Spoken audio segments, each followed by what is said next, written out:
Hey guys, it's Nadia from liadiadesigns and I'm back with another tutorial. Today we're creating a tray and it's one of, again, my most popular designs. It's my peacock feathers tray. The peacock feathers that I'm going to be painting onto this tray, I've done on coasters. Actually, I have a tutorial of the coasters on more vibrant colors. So there's like a fuchsia pink and there's like a really nice purple. And I've done them on cheese boards, and I've done them on many different things, different sizes of trays and things like that, and just on display pieces and things.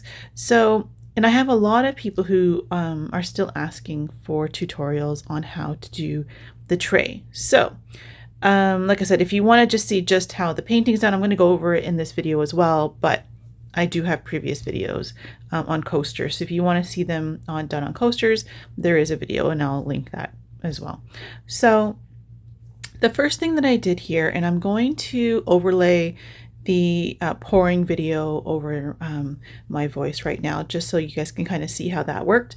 Again, I don't speak during my pours because I think it's very important to wear PPE, which includes my respirator mask. I have my fan running, I have my gloves and all my gear, so I can't really speak during those times, and I think it's important to properly to explain that to you guys as well. So I'll just voice it over here so that you guys can kind of see it. So what I did first is when I'm doing any colors similar to this one, which is a white base, I don't just pour straight white. I actually mix about 3 or 4 different, sometimes up to 5 different white pigments, because I want to get this really pretty pattern in the background. And I do have another tutorial to show how I do the background, but I will kind of quickly go over it here as well.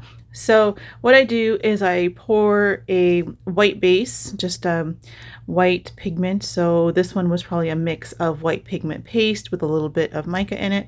And that was the first thing that I pour down. And then I go over that with the other various tints of white. So I have a shimmer white, I have a pearl white, I have a, there's a glitter, just resin and glitter mixture that I use. And then there's, like I said, I think there was also kind of a like a ghost pigment or like a chameleon type pigment that I used in here as well, which is a mica as well.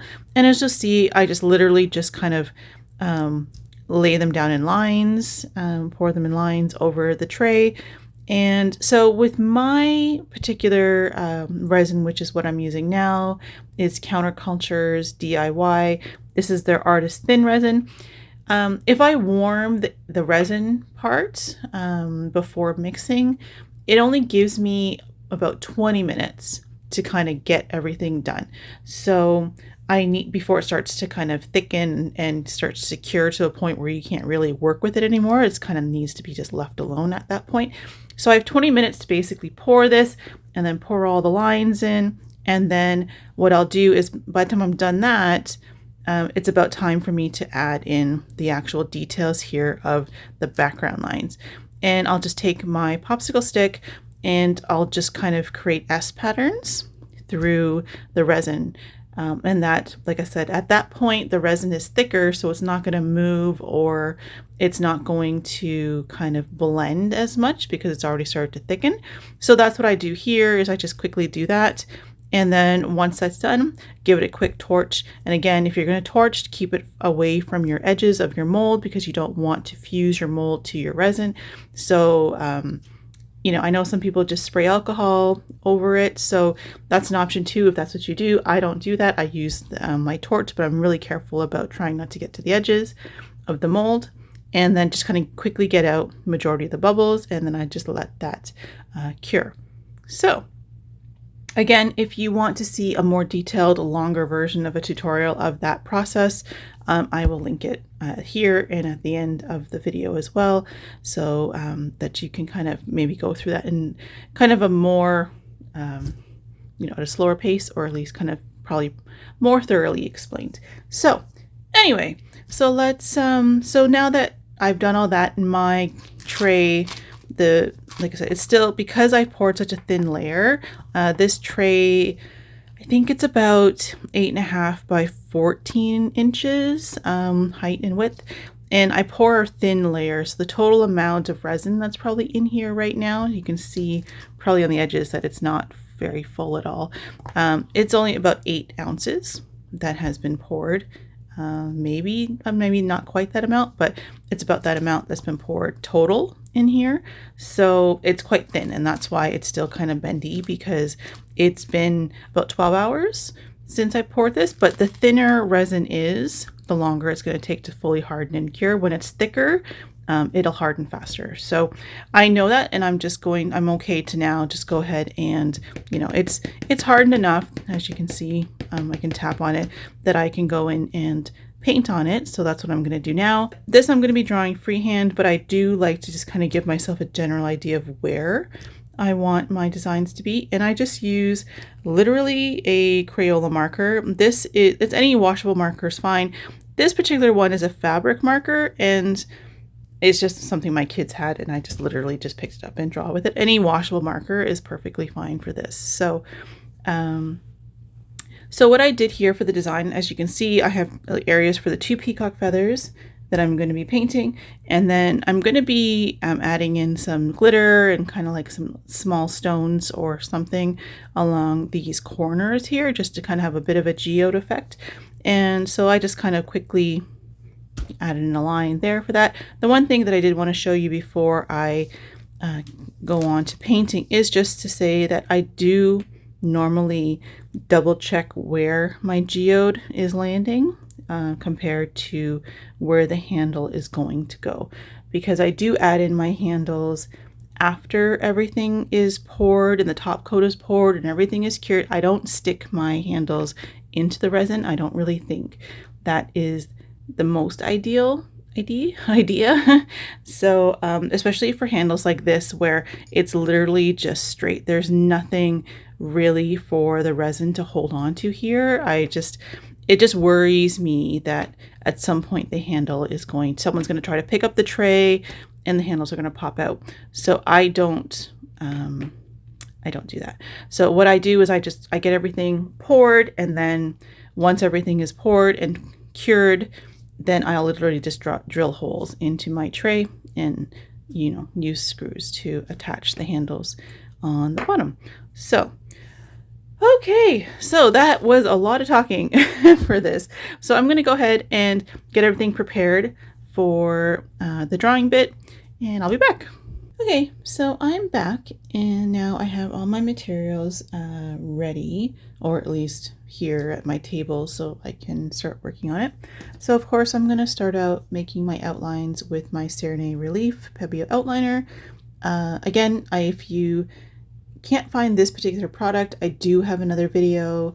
I'll try to link it above for alternatives. I did a video where I tried about, 10 to 12 other alternatives for this that may be a little bit easier or less expensive to find, and worked, a few of them worked equally as well as this, if not better.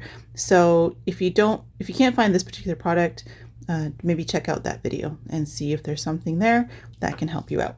So I'm going to be using this to create the designs, the outlines for the design. And then I have various different glitters and things once my design is dry. So I have, so for the inside of my peacock feathers, I'm going to be using this glitter here. It's called Magical, and I just got this from Michael's. So it's kind of just a chunky mix with a bunch of different pretty colors in it. I call it my unicorn glitter, just because for me that's what it reminds me of, but it's called Magical. So we have that one. And I'll be using a holographic fine silver. I'll be using this light blue galaxy from Black Diamond. And then I have, for the corners here, I'm going to be kind of giving that geode effect, but normally, so on things like cheese boards or larger pieces, I will put glass crystals to kind of have that geode effect. But for the tray, I usually don't do that because most people like to have their trays being a little bit more flat.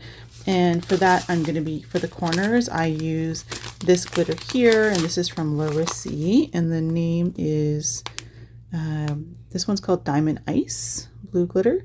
So, and these are like little diamond shapes. I don't know if you can see that properly on camera, but these are little diamond shapes. So they look really cute. They kind of have that chunky look in the corner to kind of give it a little bit more texture. So I'm going to be using this, and then along the line here, just to kind of give it an outline, I'm going to be using my Luxe Chips in Silver from DB Resin Products. Again, with a lot of the silver products, sometimes they kind of tint towards champagne or instead of just pure silver, which this product does as well. So I will be mixing this with some of the silver to kind of give it more of that silver, the silver glitter to kind of give it more of that silvery look to it. It just kind of mixes it and gives it a bit of different tint. So anyways, so I'm gonna get everything mixed up. And once I get it all mixed, then I will start painting, and there'll be probably a lengthy time lapse in this video just because there's a lot to be done here. But we'll go through it piece by piece and we'll get started in a second. Okay, so the first thing that I'm going to do is I need to make my outlines for my peacock feathers because I need to paint these and then let them dry, and then I can go in and fill in with glitters and things like that. So what I'll do is normally and again, I'm doing this freehand, so if you have other options for how you can add your designs, definitely do that. If you have, you know, one of those vinyl cutting machines, you could definitely add in something similar and then maybe adding glitter to those. Yeah, so I'm sure there's other options, or if there's other ways, other techniques that I've shown in some of my other videos for how you can add designs to your pieces. Definitely do that. This one, like I said, this is the way that I do it, and a lot of people want to see how it was done. So here we go.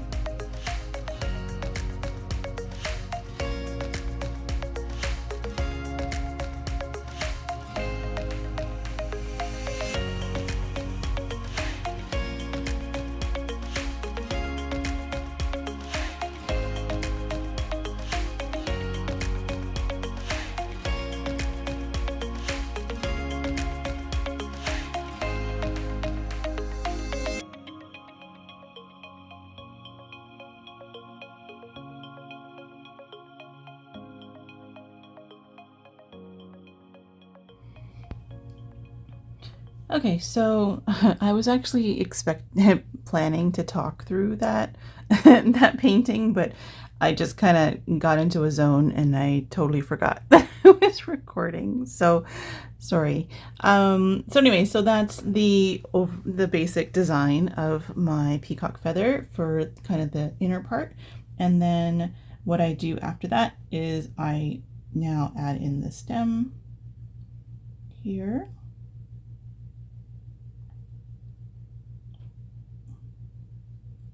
And again, if I need the line to be thicker, I'll just kind of go up and down, you know, go back and forth a few times just to kind of get the thickness that I want.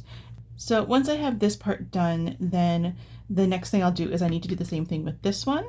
And then once I have both of these on, then I'm going to go in and add all the little feathery bits.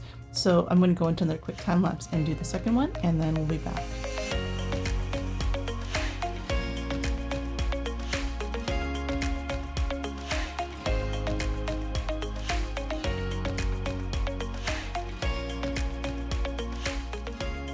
So I'm back. So now I have the two kind of base structures of the feathers ready, and now I just need to add in all the little feathery hairy bits. So the way that I do this is literally just kind of draw kind of like little waves, and the key here, the complex part about having two of these feathers is that there's going to be some overlap, and that's kind of where you have to be a little bit careful to figure out, you know, which feather is overlapping the other one. And usually I don't decide that at a time. It's just mostly just kind of seeing how things are landing, and then I'll decide how I want to interweave the kind of hairy bits from the feathers on there. So anyway, so generally to get started, I don't go all the way down to the bottom. I only start about here, and it's kind of like that shape. So It's kind of like an S shape. It's thicker along the bottom and it goes thinner towards the top. And then when I do the next one, it's going to be the same, and sometimes I overlap it like that. So it just, and I do, you know, kind of a series. I don't tend to overlap too many of them. It's usually 2 or 3 at most that I'll overlap, but it just kind of gives that kind of nice fluid little that wispy kind of effect for the feathers. So again, I'm going to do a few, run into a time lapse.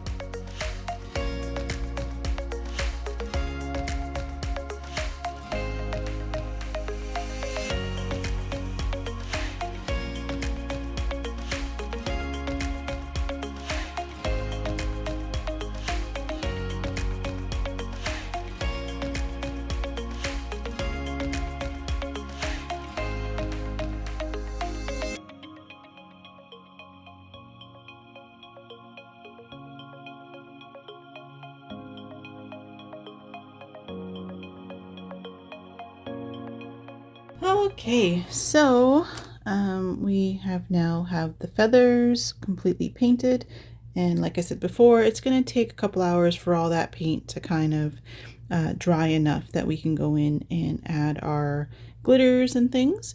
So I'm going to let that sit now, and then we'll be back in a bit to add in the color.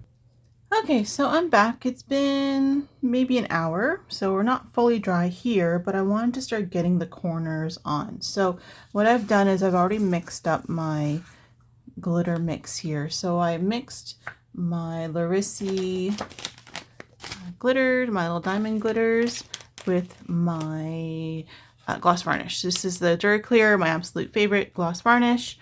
I use it for pretty much all of my designs. Generally when I'm painting pretty much anything, I use it kind of like a glue, even though it's a gloss varnish, because it dries completely clear. So whenever I want to, like in this case, I want to kind of, you know, put these diamond glitters down, the varnish isn't really doing anything besides acting as a glue. So that's what I use it for. Like I said, you can use any other type of product that you like. Just the one thing be sure is that it dries 100% clear, like no opacity at all when it dries, because that will show through on the resin. So yeah, it needs to be 100% clear. For this piece, it probably doesn't matter as much, but I do a lot of stained glass style pieces, and it's definitely important for those. Okay, anyways, so I have my brush, and it's super simple. We're just gonna put down the glitter up to, just about up to that line that I drew there.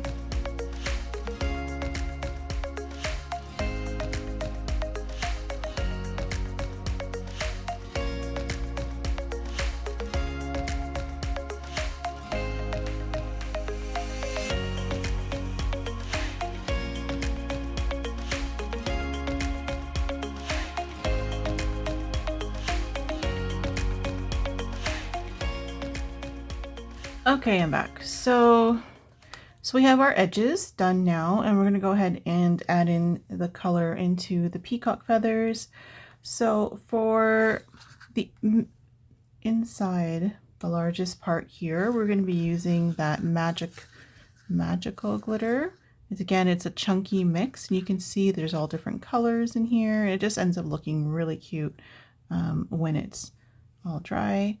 And again, I mixed it with the DuraClear varnish, and there's no exact proportions that I kind of work with. It's all kind of goes by what looks right, what feels right, what's gonna, you know, spread nicely, but also it's not too thin. So this way, you know, we have a good amount of glitter.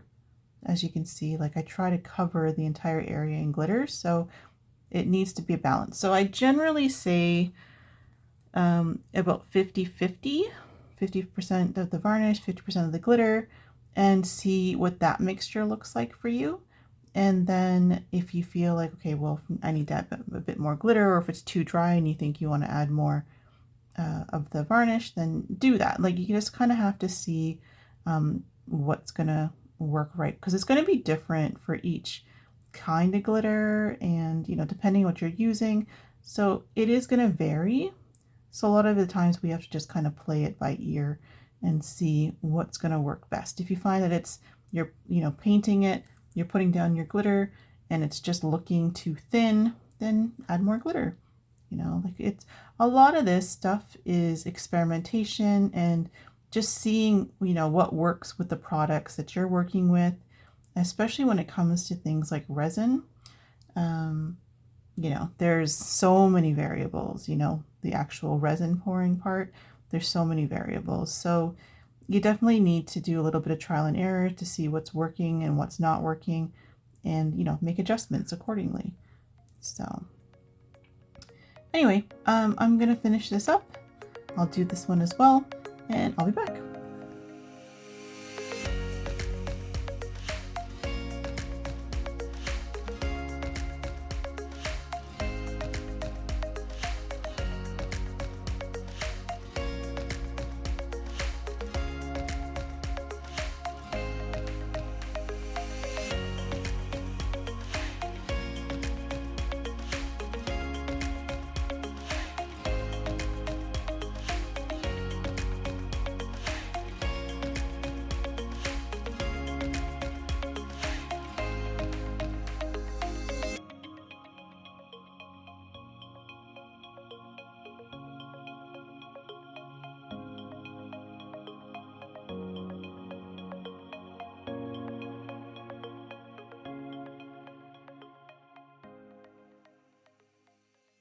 Once I'm done here, we're going to leave it to dry for, again, like I said, it really depends.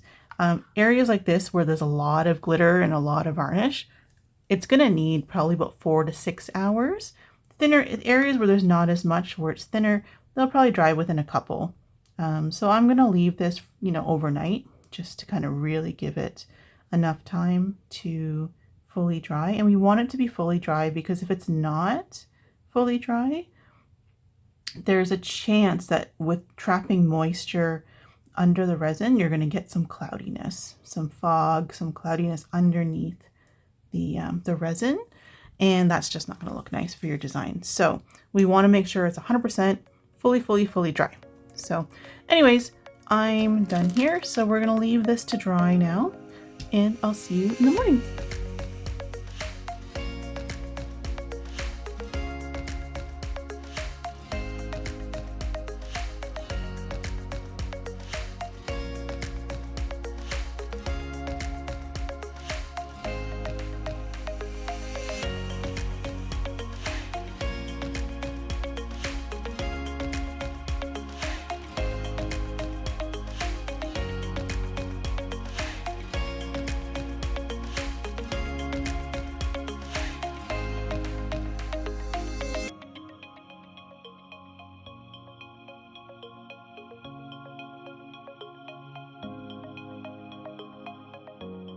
And here it is, all done. I even have the handles installed and I painted the edges. So I think it turned out really cute. You can see the texture in the background of the white and how pretty the feathers turned out. So in terms of all these finishing touches with the edges and adding the handles, I didn't end up recording a lot of that. For the edges, I do have videos, and I'll try to link them above, that show how I do my edging and with the products I use and things like that. And for the handles is actually a pretty simple process. I know a lot of people like to embed their handles into the resin. I don't actually do that. I don't know if you can see, but it's actually sitting on top. And I do have the screw holes on the bottom so that you can see that as well.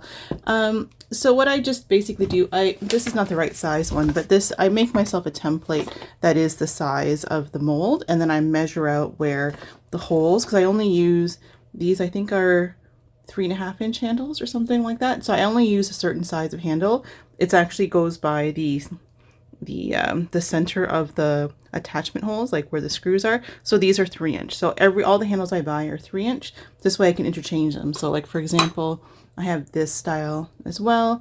So that's another type of option for handles, but they're all the same size. So this way, if I want to just change out the handles, I can do that. So I know that these, and they have holes. I don't know if you can see in there. I don't know. Anyway, there's like a hole in there so that I can just put my marker through. I just put it down, line up where I want to line it up. Obviously, the bigger size one would line up with this tray. And then I would just mark the holes, and then I use my drill to make the holes for the screws, and then I just screw them in with a screwdriver. So that's basically, I'll try to remember to do another video on that process if you guys want that. It's pretty simple if you're handy with tools. I know that's the reason why a lot of people don't want to do it, because they rather embed it into the resin, so then they don't have to worry about, you know, screw holes and all that kind of stuff. The only reason I like to do it is, one, my dad would hate it if I did it any other way.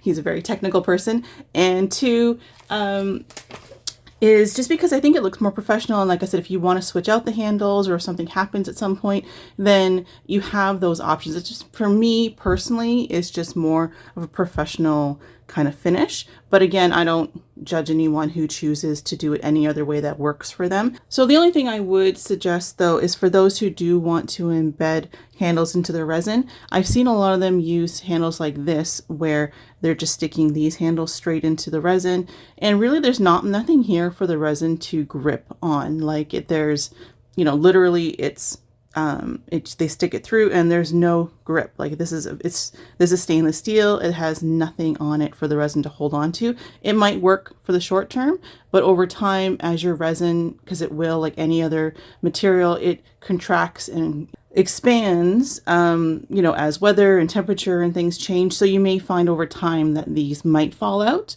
or there just might be other issues where it's just maybe they become wobbly or whatever. So, so if you're going to embed them, I would say pick a handle where the resin has something to actually grasp onto. So like with these ones, you could put your resin to go just above this little ledge, and then the resin would actually hold it. It would actually seal it in, and then it wouldn't, you know, really have any place to move. Whereas this one, it literally can just slide right out. Anyway, like I said, for those who want to do that, that's up to you. I prefer to do mine this way, but you can do them however you like. And as long as your customers are happy and you're happy, we're good. So in any case, so I did finish this one up, and I wanted to show you that I actually made a cheese board as well. So here we go. It was exact same process, and that was the reason why I just chose to do the tray, because the tray is the exact same thing. It's just it's inside a mold, whereas the cheese board is the exact same thing but on the surface of a board. So you can see all done here, and I'll put this one down. So we have both of these all finished up here. And I wanted to quickly mention before I go that this set was actually made for my mom.